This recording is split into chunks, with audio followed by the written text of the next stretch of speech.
Oh, here we go. Hi guys. Welcome to what's in my drawers. So what's happened here is that I'm on two different feeds and one feed took off without the other, and so I'm going to be overlapping a little bit on Facebook. So to kind of just let's go back to what we were going to have a little bit of fun with. We're going to do this.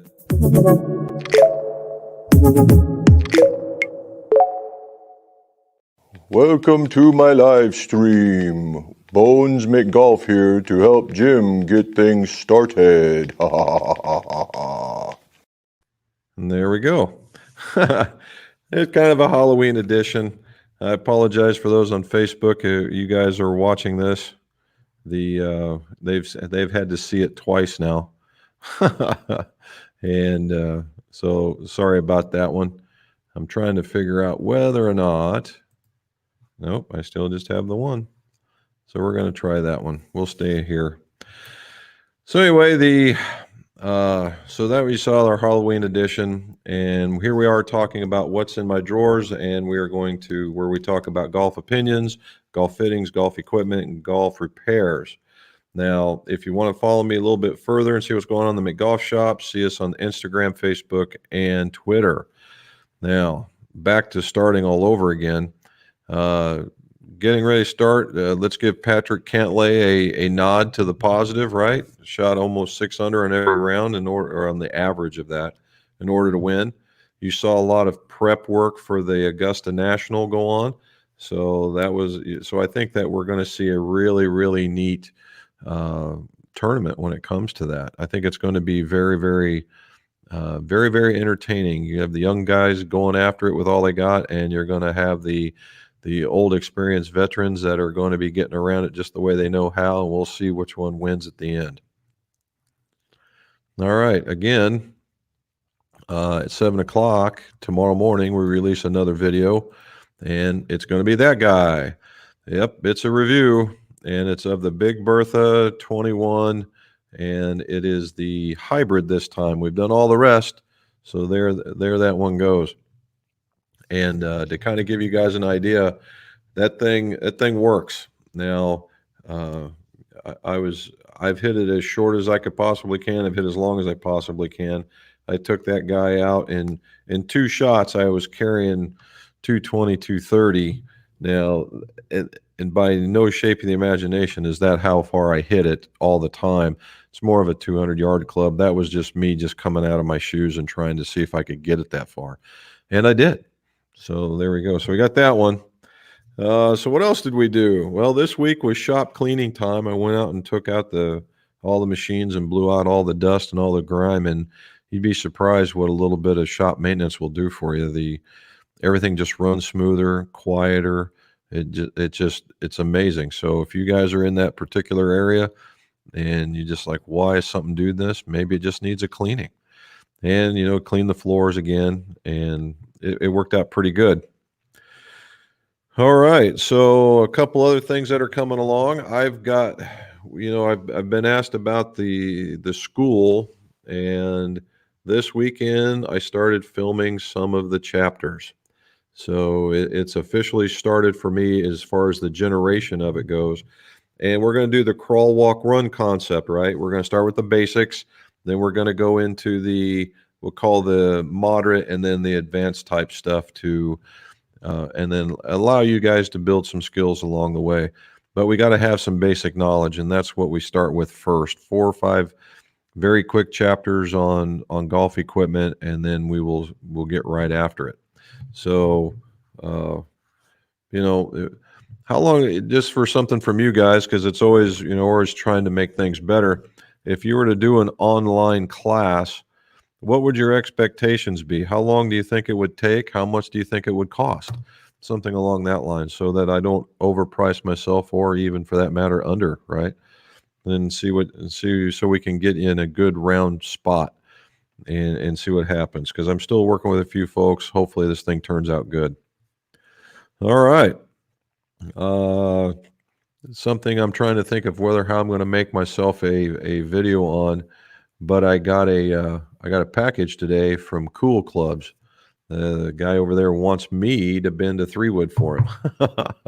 So I think it's his own personal gamer. So we'll see how that one works. But it's not every day that you get something from an established store like that to have you do work for them. Finally, well, got two more things. We're in discussion with Mitsubishi, and I got their list here on the different shafts and looking at becoming a dealer, something that we'll carry and put into our fitting regiment. Again, down in the notes, tell me what you guys think. I'm looking at some. I'm not familiar with some of these. I was an original dealer when the Diamana Blue Board came out, and now we're looking at, they have the Tensai, they still have the Diamana line, but I'm also interested in the irons too, right? They have the MMTs and stuff. If you guys have hit any of that stuff, let me know. Let me know what you think of the Diamana line. And then finally, and then we'll get to everybody talking. And finally, I had the Wilson rep come calling, and he showed me what was new. Now there's an embargo on, so I can't show you any pictures, but I can certainly talk about it. They got two golf balls. They got a staff golf ball that's coming out. It's their professional, and one of them's not going to have a painted surface. And I went and took that thing out, and it hit just fine. It's supposed to be a little more spinny, and it was, and it did pretty good. So I'm going to have to do a better review on that one for you guys to see whether or not you would like that. And that was kind of a unique number, but they've always been unsung in golf balls. The duo has always been a real winner for them, but they never quite broke through to that top number. And it's a performing golf ball. So we'll have to see if we can't get some more of that going. The other one is that they're going, the D7, not the D7 Forge, but the D7 is going to be replaced. It's had its day because of 2 years, and now they're into what will be the D9. And the D9 is very much in the same vein as the D7 as far as forgiveness, the size, that kind of stuff. But it has an extraordinarily better look to it in the bag. It is a very good looking club. So I would certainly take a look at that for sure. The other part I would look at is, pardon me, and they have another one, the replacement for the V6, and it's going to be called the Tour Soul, I think is what it is. Another good looking club. So there's going to be a lot of entries this year into the, we'll call it traditionally forged clubs. Good looking sets. Good looking ideas, good looking sets, and they have a driver. It's coming out, and it looks pretty doggone good. So I've placed my order, and hopefully I can get it in here in time so that we can actually do some really good some reviews for you guys, so you know what, make a good informed decision when you get ready to go do that. So I'm going over my checklist. It looks like we talked about everything that I needed to talk about. So, and we had that first hiccup there, and we had Bones helping us out, so maybe it was his fault. Let's see what we got today. Let's go back to the top. Here we go. Slidell Henry's in here. Shot 80. Nice. Well done, buddy. It's always good to get that down there. Somewhere I don't think we're going to be able to see the Facebook stuff. Here we go. Willard, bit chilly. You got snow? Holy smokes. Like the new logo you got though. Jeff from Western Kansas. Well, what do you know? When I was growing up, we lived in Shawnee Mission, which was on the other side. Well done. We have Kansas in the house now. Michigan checking in. Scott's with us. Here we go. Matt, 71-73. Look at you go. Yep, we're getting into the you're getting into your golf weather where it's like where nobody else will play. Well done. Okay, can a Golf Pride user make the switch to Jumbo Max? Most certainly they can. The Jumbo Max is, they've truly expanded their line now. They have, obviously they will always be a larger size grip, but now they have some that have no taper, some that are lighter so that you don't have a big, massive swing weight change. And they have the traditional ones like you see DeChambeau playing, and there's two or three. The texture is the same, but you have three different patterns. You have a black and silver, a black and green, and a red, white, and blue. And you could go to it now from the Jumbo Max folks. It's it's less grip pressure, so you're able to swing faster, may turn over the club, all those good things. And that could be marketing, but there is a point where you can get too big as well.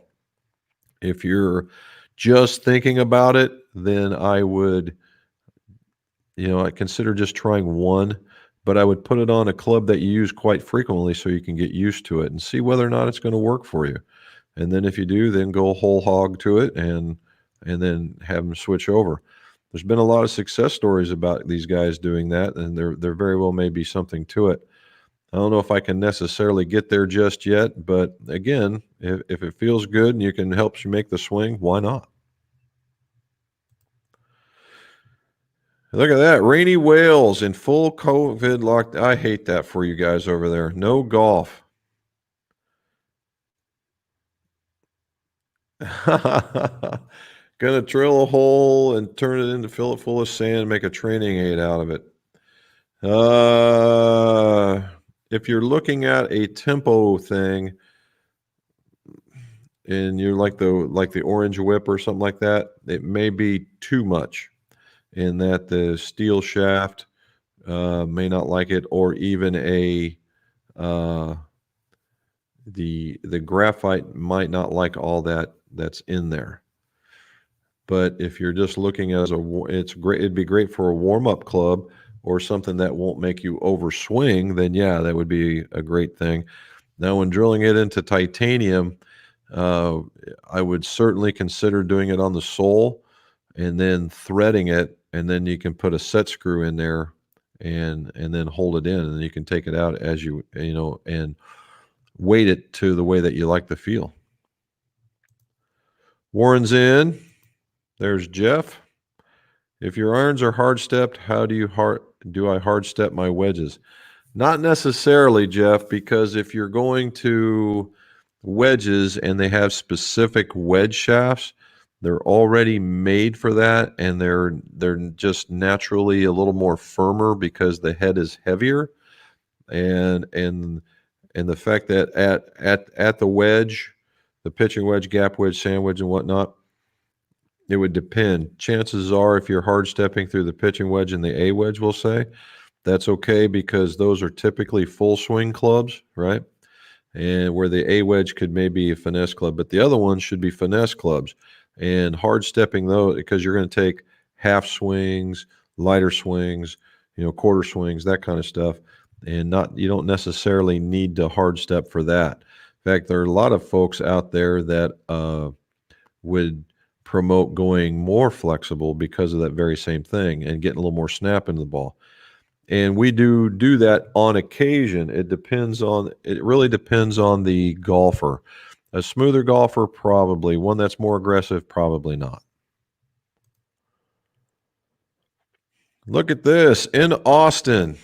All right, Phil. Austin is in Austin, Texas. I got to play Barton Creek and a couple of the other one. They got Creek and a lake and something else. Or cliffs or something. I got to play 2 out of 3. There was one under construction. Gorgeous place. Leeds, UK. Are you in complete lockdown too, Joe, with the other fellas? That just seems a whole lot going on over there. I hate that for you. I watch all the Shields and I watch the Finch videos in a lot of cases, and I still see they're out. I'm wondering if that wasn't a delayed setup because they do a lot in advance. Camilio, how are you doing in Bogota? You have a question for Rob. Is there a way to fix a cracked driver head, one for a Ping G and one for a TaylorMade? If the heads are cracked, no. All right, if they're cracked, they're cracked. The integrity's been busted. You're done. Now there's always the opportunity to weld, but now you're talking about welding on titanium, or if they're crowns in a lot of these cases, then it's the woven fiber that's on top, the woven fiber, and those aren't hard to get. So if they're cracked, you're pretty much one and done. Dave in Chile, Michigan. Did you guys get some snow? I saw where they got snow in Nebraska, and they got a heck of a snowstorm up in the Northwest. So I'm just wondering about that.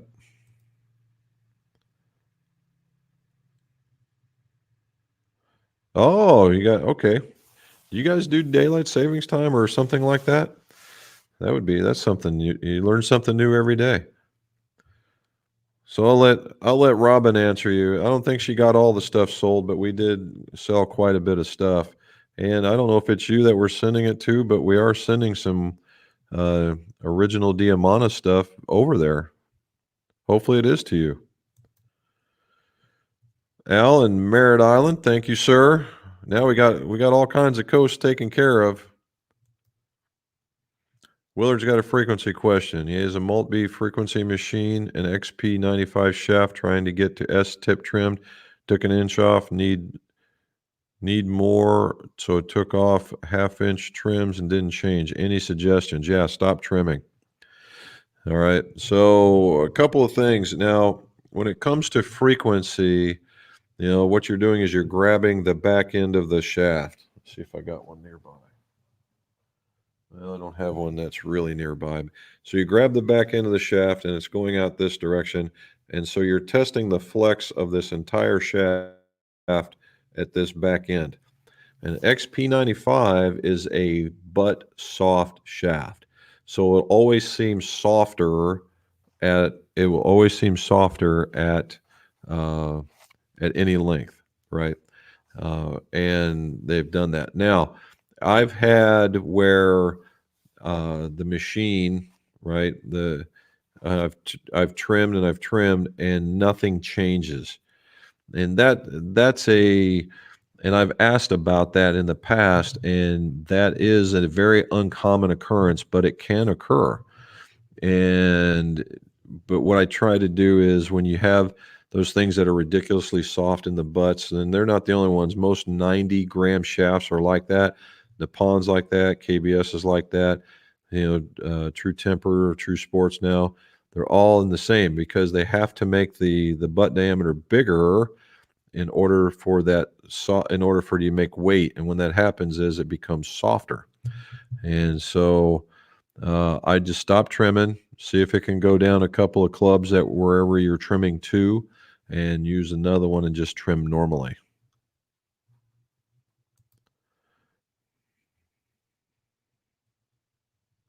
Look at that. Robin's all over it answering.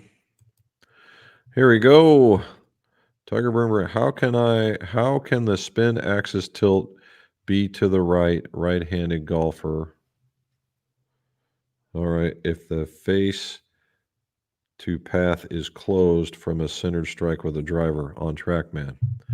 Okay, so if your path, let me see if I can get you right going. If you're right-handed, and if this is straight and you're closed and going like that, and you're closed and it's facing towards that would be closed facing towards the left. The only way that it would do that is if your path was off. Okay, your path would have to be more open than the head, and then that way you can get it, and then it would have you a tilt. Now there's always that, and it also could be the way that you're striking down, if you're striking down on it as well. Typically, when you're talking about what he's basically talking about is you got, and he's right by saying the right tilt axis being like that. Basically, they're saying for what would be commonly known as side spin, which it's really not, but you've got your it's tilting this way, and it's basically wanting to rotate to the open. And yes, that can happen. And what happens is if you're closed, yet your path is more open to the face and it wants to go that way, it'll take off in the right-hand direction and then come around and come back. All right. Mr. Kuntz, opinion on Jumbo Max grips. Well, if you heard me in the beginning, I don't have any problem with them. They've taken off. We've had them since their inception when they were out of Wabash, Indiana. And I think what they were doing, it has a place in the market. Is it for everybody? Just like everything in golf, no. However, if you have large hands, if you have arthritic hands, you need to grab bigger, or you just need to be able to relax your grip a little bit more, fine. It all works. Now what they've started doing is their smaller grips, their juniors or whatever they want to call them, which is about as big as everybody else's jumbos, are a little bit bigger. I think that they've figured out the non-taper, the places where they can put those the game discs where the Arcos and the game golfs where you can put them in. They've made grips that will do that. I don't know of any other grip maker that's actually published them for you and I to get, to put them in there as part of the grip. I think that's phenomenal. That's forward thinking on their part.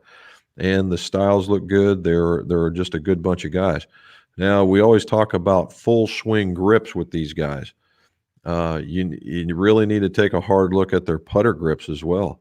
Some of those putter grips are really, really, really good, and different sizes, right? I don't necessarily if I'm all about the really long one that Bryson would use, but some of their normal ones are very, very good. So yeah, I wouldn't have a problem recommending them at all.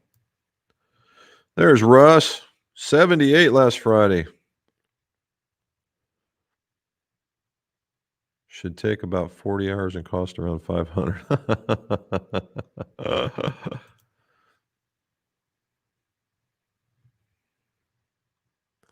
There we go. Oh, must be missing some. Did I miss some? Or trying to figure out what Robin's answering. All right, let's see what we got here. Travis from New Jersey. Okay. He wants to know about method for fitting putters and choosing the right head design. So this is going to be coming up. We were talking about last week about switching the room around and that kind of thing. But doesn't matter where I'm at, the method will always be the same. And it's the same with any club. The very first thing I find is the right length of the club. All right. If you can't stand over the club or over the ball, over the putter, over the whatever correctly, there's no sense in going any further, particularly with putters. All right. So we find the right length first. And that's, it's where a lot of people get mad at me on this one, but eye placement doesn't have to be exactly over the ball, but somewhere in a range, right? From the eye to inside, something along that lines where they're comfortable and they can actually see the line. It's more about seeing the line than it is having that perfect stance. Then what you do from there is you get the lie angle proper. And based on the length of the club and how you address it, you want to make sure that the sole of the club sits nice and level. Now, does it have to be absolutely bottom line perfect? No, but you want it to be as close as you can to that particular setup. What you'll see is every once in a while maybe a bit of a toe up and maybe a degree. And that's not going to be a killer based on the loft that's on there, but you really want to get this feeling that it's flat. And if that's the way it is, that's the way it is. Then from there, we start looking at the swing type that you are. Now, using the Capto that we have, it shows you significantly better than what the eye would normally see. And so you have what I call screen door putters, where you have these big arcs, they just huge arcs, like Ben Crenshaw, right? Great arc putter.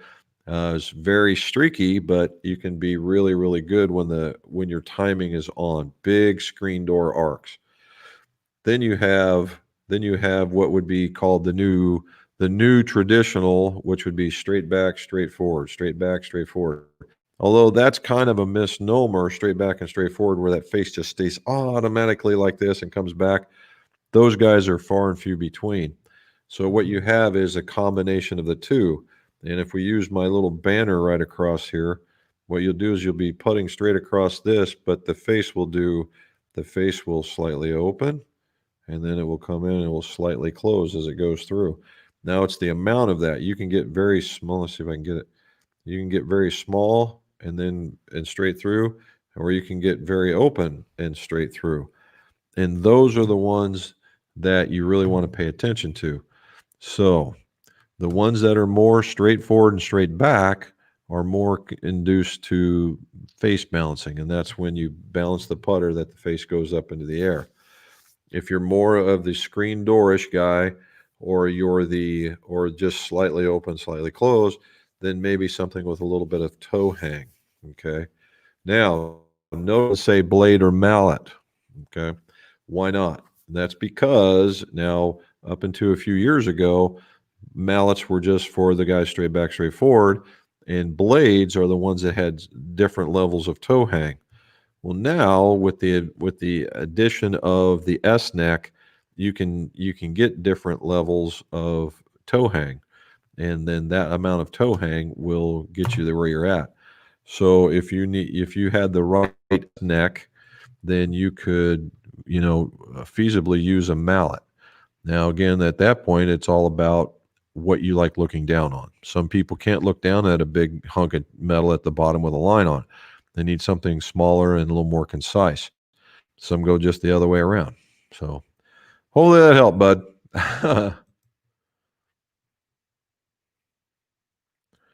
Very good. Very good.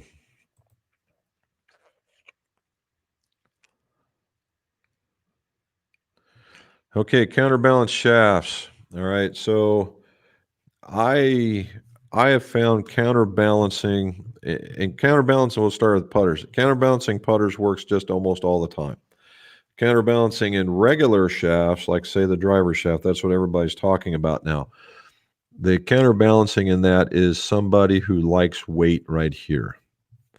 All right, when they pull it back and they feel the weight here. A lot of times an aggressive person would like it, but then again, anywhere from just above smooth to aggressive would probably like it.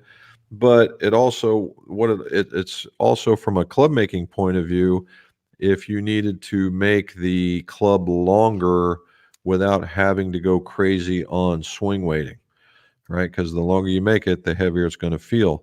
So if you have it already counterbalanced, you can go that little bit longer or with that slightly heavier head, and the swing weight will feel fine. So it's kind of a twofer.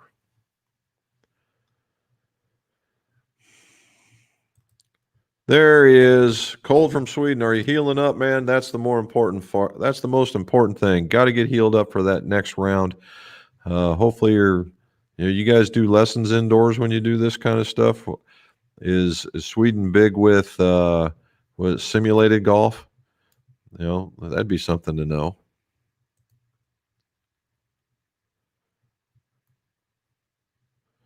There we go.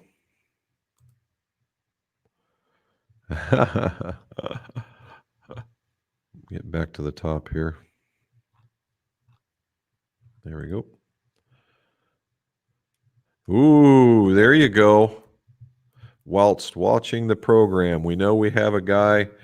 We have a guy from over on.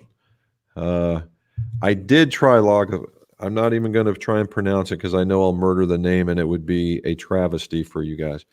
I believe I tried it when I was in St. Andrews. I believe it was in St. Andrews. There's another one started with an L. It may not have been that one.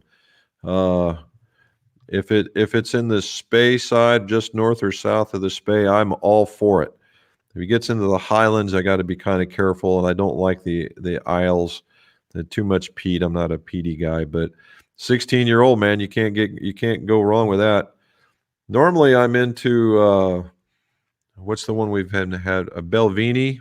Belvini 12 is one. The latest one that we've been doing a lot of is Dalmore or Damore. But this one right here, Glenn Fittich, and the 12. I've got a 15. This was the end of it right here. I got a 15 upstairs. You'll see that on the next one. So cheers. Okay. Jack's back. Well done. You did. Okay. Well, if you did, Scott, somebody broke the rules because it's an embargo through November or some crazy number. It's really far out there. Peter from Syracuse, New York. Do you guys get any snow up there? I'm just trying to figure out where the snow line was at.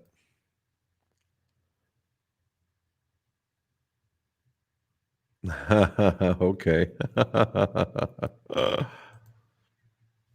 Had my first indoor session with GD Quad with my vintage McGregors. Ooh, hit the 8-iron. Negative. Ooh, wow. Well, you know what? That's really not too bad with those. Yes. Yes and yes. So if they're truly classics, chances are that they're probably, and they're not been changed, particularly in the McGregors, that might be a different weighting, so to speak. And the fact that they are a little bit shorter, and they have, that, and also they're not nearly as lofted, so they're weaker by design. So you're probably, I would say, subconsciously throwing a little bit extra or negative loft at it so you can get it to ride out there far. Does a weight in the back of the club, say the Ping 410 driver or the Epic Flash, actually make a difference to ball flight and draw neutral settings?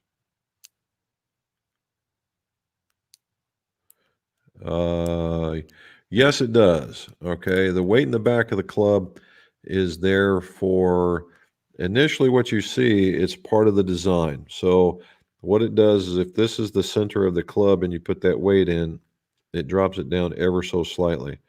And when it does that, it allows that, we'll just kind of teeter-totter, and allows the ball to go up. These are tweaks, right? And what we tend to make, when we do things in golf, we think things are very big when in reality we're talking about tweaks. Okay. Now, like on the Epic Flash, right? The Epic Flash had the slider, right? And it had two weights on it on the slider. I actually had the heavier one. And yes, it will make a difference. Now, is it like a slice corrector or a hook corrector? No, none of it. It is a tweaker, just like anything else. You can start at the center, bring it back down, and yes, if you have good control of your club, then yeah, it might turn you off the planet. But if you're the average golfer that goes out there, then it is a tweak.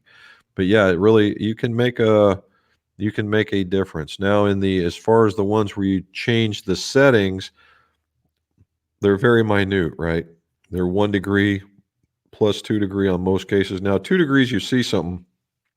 1 degree is just very, very small. But in a lot of cases, that's where we're at, right? That's what you need. What would the swing weight come out at? 263 gram head, 67 grams side, and 47 inches long? Is that a Sonar Tech badge? Holy smokes, dude.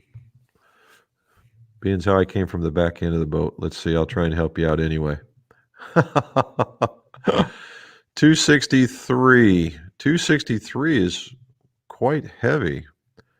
And a 67 gram shaft and a 47. I'm going to assume that's a 47 gram. Now, I need to know how long it would have to be. If you're in the 263s, that's around a 7-iron, depending on who you're at. 56, another 6. So that could be a 6-iron, 7-iron in some categories. 60 gram shaft, you're going to be probably 60 grams. So there's 70 grams. So 50. So about 5 points light with the 47. So you're probably going to be about 5 or 6 points light, depending on the length, right? If it's a 6-iron and you're right around 37 and a half.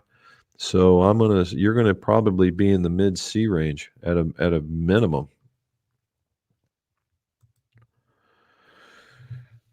From Arizona, how big is too big for grips? Try Jumbo Max small and it's still huge. I'm about mid-size by measurement, found dry tech oversized to be comfortable. Now, so here's the thing. When you go to Jumbo Max, it's not about pure fitting. They have their own size chart, and it's much different, okay, than your standard size chart. They would tell you, like, if you were a person that liked a mid-size or even a large type grip, that the junior might be just where to go. Then again, they might assume something larger. And you just got to that's an experiment thing where you get back. And that's what we were alluding to beforehand with the jumbo grips, is that you've got to be prepared. They will always be bigger. They're bigger than all the rest of them out there. And you have to be prepared for that. And when you do that, then you can take on some acceptance. The whole idea of being married up in those grips here and there, sometimes that just goes away. You have to set a little deeper in your hand, and it's going to feel foreign, right? And so you have to get used to that and have to kind of endure that and do a kind of a trial thing. Now, if it's just too much because some folks just can't take care of it, then you go to what fits, and a mid. And in the dry tax, Arizona, in the dry tax, they do tend to just a tad smaller. Not tremendous amount, but the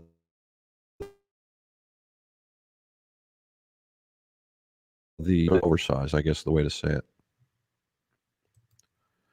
Gotcha.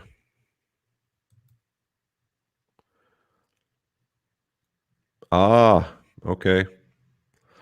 Well, Camilio, yep, still zero. Or still no. See, what tendencies would occur if swing weight for an iron was too light? Well, that it's funny because it's about this. It's almost the same as if it was too heavy, in that if it's too light, you tend to I call losing it in the backswing. You get right back here, and you're like, well, where did that club go? And you have this inconsistency, and you could have a tendency of spraying the ball, right? You're if nothing else, your control will go away, and that's it. Now you tend to pick up swing speed, but if you're and just again tweaks, right? Tweaks, and you pick it up, but your control really goes away because you could incur an early release because you're used to the weight pulling down and making you turn. And it could go the other way. You could just spin right out and dig the club. So there's a whole lot that can go that direction. Now, that's too light for what works, right? Not too light than standard, right? You could be a person that likes something that's light in swing weight naturally, and then going lighter still, okay? Because there are plenty of guys, like I swing with the driver, we'll just say 102, right? 102, 103. Yes, I can get up higher. Yes, I can be lower, but that's a normal number. So most people would say that's a stiff, and because of my release. But I prefer a lighter club. And it's just basically taking your standard 60, 65 gram shaft, bringing it down into its normal weight, and whatever that comes out to be, that's normally I'm good. I don't try and back weight it or anything like that. I just prefer lighter. All right. Oh, you got snow in the morning, Jack. Oh, Lombard, huh? Hopefully it wasn't a whole lot, and hopefully it goes away. Here we go. Michael, if I use a 3/8 inch difference between club lengths instead of half, what should I do at the beginning with club weights? Nothing. Okay, so what'll happen, Michael, is you'll start out maybe just a tad lighter, and as you get down to the sets, the swing weight will start picking up. Personally, I think that works out. Okay. I just like the way that comes out. Now, what this entails is you kind of got MOI matching going on. If you, because you're talking about swing weights, we're kind of doing what we talked about earlier was a poor man's MOI matching, in that uh, if everything was equal in heads, you're about 5 grams difference between between heads for MOI matching, 4 to 5. In swing weighting, you have to have 7. And so if you're only 5 in the heads, then you can keep normal lengths. But if you go in 3/8 inch lengths, you can keep the 7 grams. Make sense? And so I would tend to let it go as far as swing weights go and let him go up, because it's only going to change 2 points across the system or across the set. So if your light is too light, then I would set it to that and then let everything work its way up.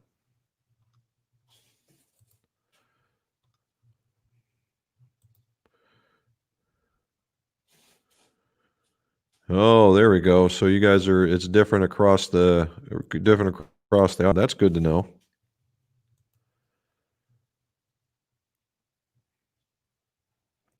Edinburgh.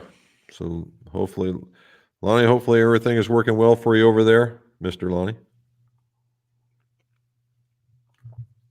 Are you able to get out? Are you still able to get out there?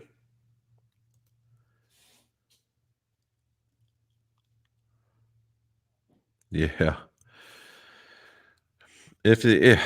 So Camilio, what I would do is I would talk to, if you have the capability of talking to a rep or calling the customer service line for TaylorMade and or Ping, and tell them that the crown come flying off. And a lot of that stuff, if it was still in production or depending on when you bought it, they very well may cover it. Unfortunately, that does happen. All right. But they're probably going to want a picture to make sure that it doesn't look like you hit it with a ball-peen hammer before it popped off. But give it a shot. You never know. They may just very well say, yep, that's all we need. We're good to go. And that'll be it.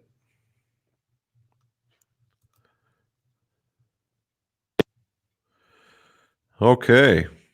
I can do that. I think I did a tool time where I did some of those, but yeah, we'll go back and we'll do that. I find myself working with golf mechanics more and more. He's been held back by some coronavirus manufacturing issues as well.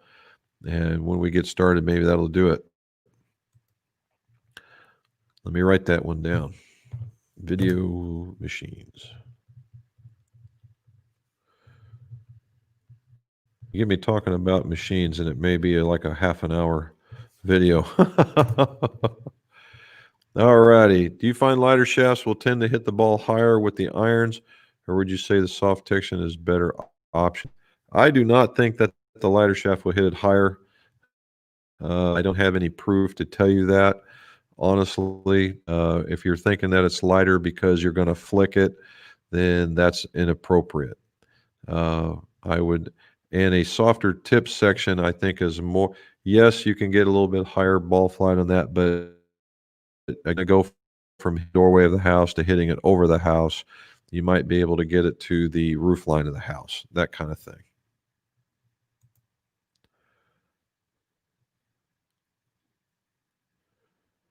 Oh, okay. British summertime ended and the clocks go back an hour. So now you're only around 10:30 now, or 10 o'clock. That's good. Good to know, Willard.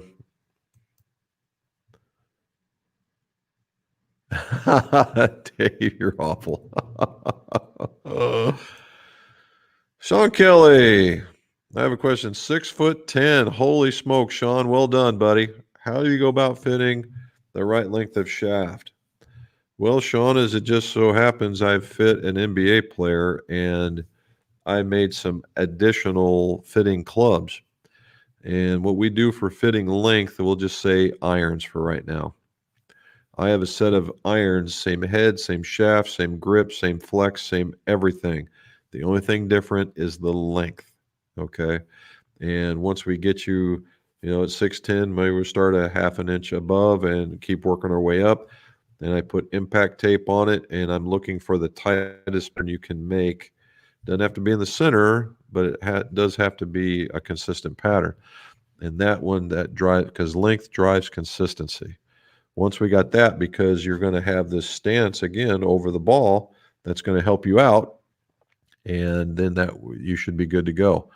And then you can do all the other things, the lie angles and the monitor for speed and all that other kind of stuff, and get into the profiles.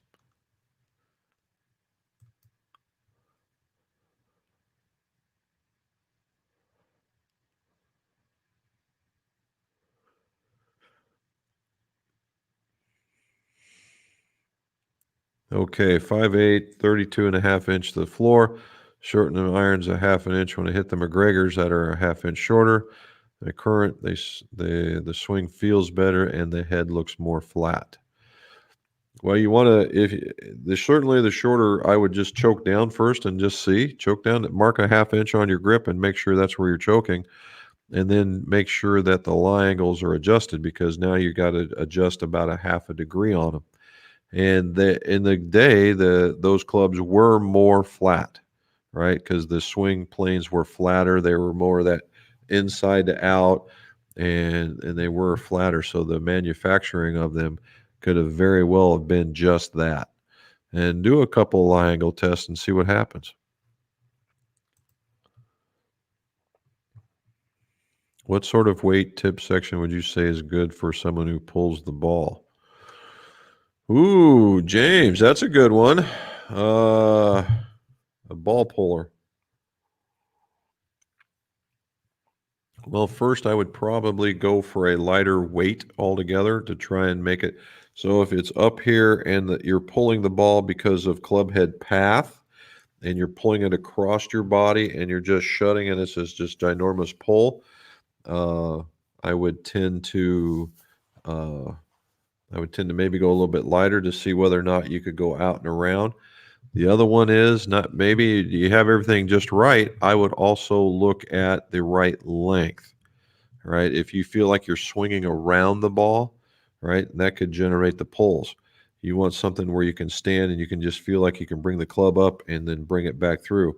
If you're bringing it up and then you've got to swing around that, then it could very well be just the length of the club is that. I would try that, and you got to give it a shot now that you've, ingrained that particular path.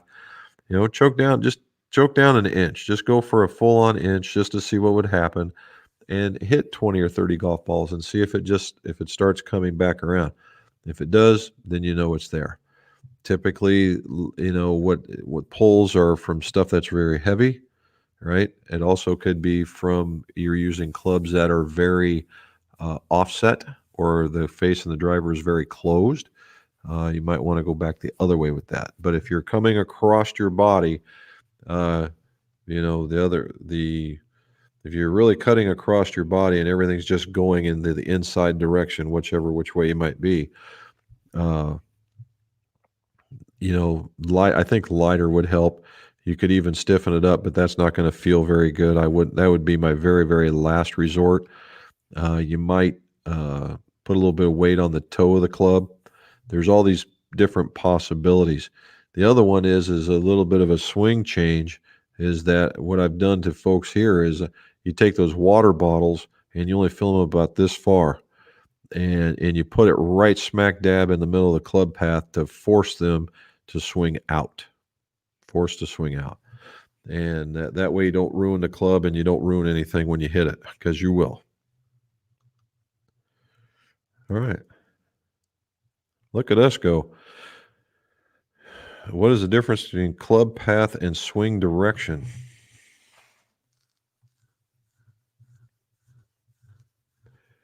Well, to tell you the truth, Joe, I'm not real certain. It depends on who's saying it. Club head path, we all know what that is. That's the club that the path takes. Swing direction, aye, aye, aye. From a teaching perspective, and me not being a teacher, I can only imagine that,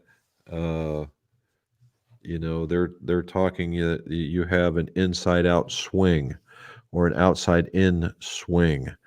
But the path, and that's generality of telling you how, and it help for ball flight laws. But the club head path is a little bit more precise. Do you always readjust swing weight if you custom your club be longer or shorter? Certainly they do, but they will do it only when you get to the extremes. If you go a half an inch either direction, chances are no, they're not going to. You start getting down that 1 inch one way or to another, then yeah, they will. If I have a steeper swing, my golly, guys, thank you so much for asking me these questions. We haven't had one of these for quite some time. If I have a steeper swing and I take all my irons and weaken them a full club, will I generally see a benefit? Not necessarily. A steeper swing and weaken them a full club.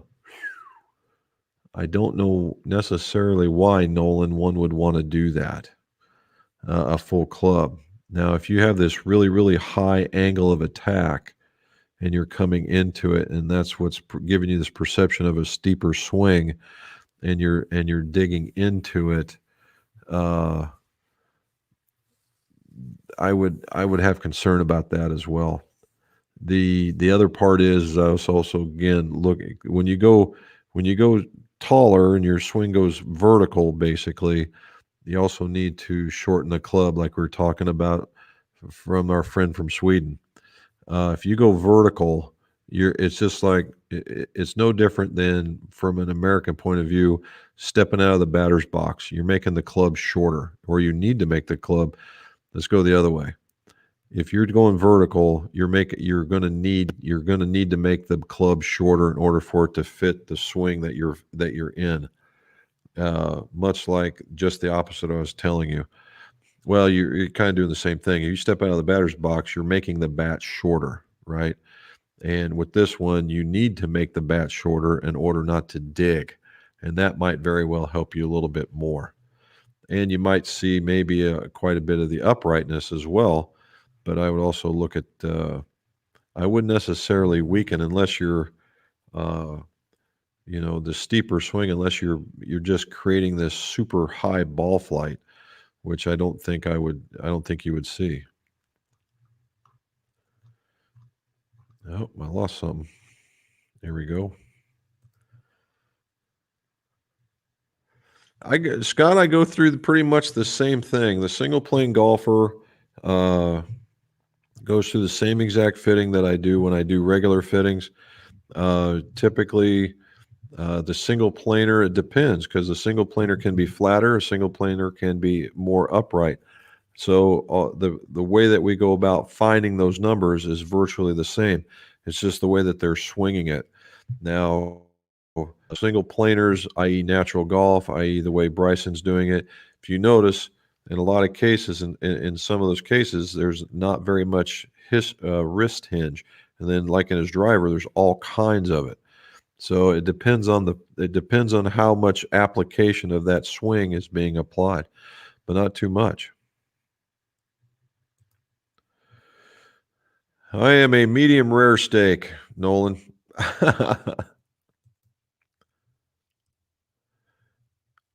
Ooh, there you go. Not a Pete guy. I'm a weenie. I've tried it. I'm just not a fan of. I like smoky flavor when I'm talking about barbecue, not when I'm trying to drink it. I don't mind a sharp taste per se, but it's just that smoky flavor. It's not for me.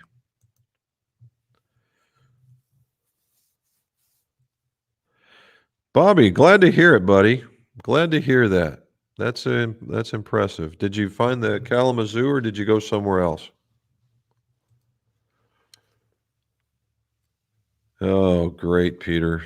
Snow, lake effect snow. Dude, I can remember that.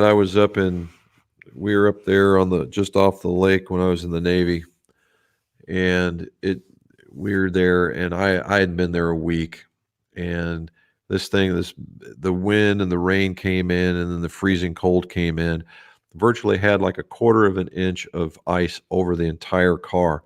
When people say their car froze and they just, yeah, I got to start. No, my car was like that block of ice that you see in the TV shows when the ice age hits, a block of ice. Even the tires were frozen. People were trying to get into their cars and they were pouring hot water on it and just shattering uh, windows. It was awful. And I had to take a taxi to work that day until it basically warmed up and it melted off and we could open up the doors. All right, Dave's replaced a 65-gram putter grip with a 100-gram Bosherry. Those are nice. Knocked off 3 putts. There you go. So, yeah, the back weighting on a putter, you can't hardly ever lose with that.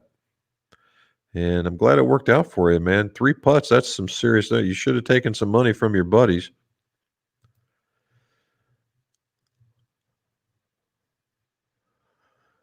Oh, I don't know. Is the you're gonna have to catch me up. If the 9 wood, or I'm sorry, if the 3 wood is adjustable, I don't think so. If it's a bonded club and it has a lot of hosel and there's a bunch of metal across the top, I'll give you a maybe. But a lot of these newer ones, no, sorry. I don't know what to do. Unless you can call Cobra and they may have a clamshell in which to hold it and ask them if they can actually flatten the lie angle for you. A lot of companies will have that. What I mean by clamshell, it's basically what it is. It's 2 pieces of a shell, and it encases the head, and only the hosel sticks up so they can do a little bit of bending without popping off the top. John from Pinehurst. Is it still golf weather down there? That is a place I do definitely want to go. And all this nonsense is over, and I can walk outside without a mask or whatever. Uh, that'll be one of the places that I think we schedule to go. We actually had a young man from this neck of the woods that ended up down at Pinehurst as a superintendent, not on 2, obviously, but I believe on number 8 and 6. Did real good for himself. Good young man. There we go. More UK. There we go. Thank you. Thank you for watching, guys. All these people over, I think it's just phenomenal what we can get accomplished. Radioman, sorry. Vietnam era. Brown water Navy. Ooh wee, dude. Thank you for your service, Mr. Vietnam. I should have known better. I was thinking, I first thought, I know you're going to think it's a lie because I'll start with this. I'm going to start the conversation. Yeah, hey, this isn't no blah, blah, you know what I was going to say.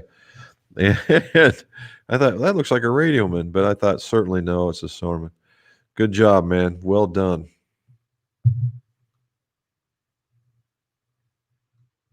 Matter of fact, I will go this far. The guy that taught me HVAC and R114s and stuff was a Vietnam era guy. Was on a river boat. He was a Navy nuke. Was on a river boat, and they asked it. He had finally got off of that, and he got asked to transfer to a sub because he wanted subs, and he met it out at the end of the river, only to find out it was a diesel boat. And he's like, "Holy cow! I'm never going to get out of here." And he had such a good time on a diesel boat. When they finally assigned him to a nuclear one, he went and protested and said no. That's good for him. Good man. Absolute good man. Learned a lot.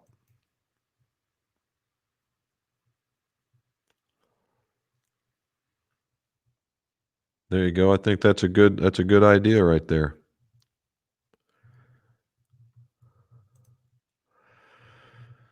San Jose, all is well. Temperature's finally cooling off. The surgeon said the knee replacement is going well. So, hey, very good. So you're doing all that knee therapy and all that stuff they want you to do. Hopefully that's so. And again, it seems like we're in this kind of rhythm. I talk to the grandkids, talk to you, talk to the grandkids, and so on. They were outside just the other day using squirt guns and enjoying themselves. It wasn't incredibly hot. So hopefully everything over there just gets under control. It just seems just we've had our time across the world. We just had our time with all this with all the chaotic stuff. We just needed to slow down.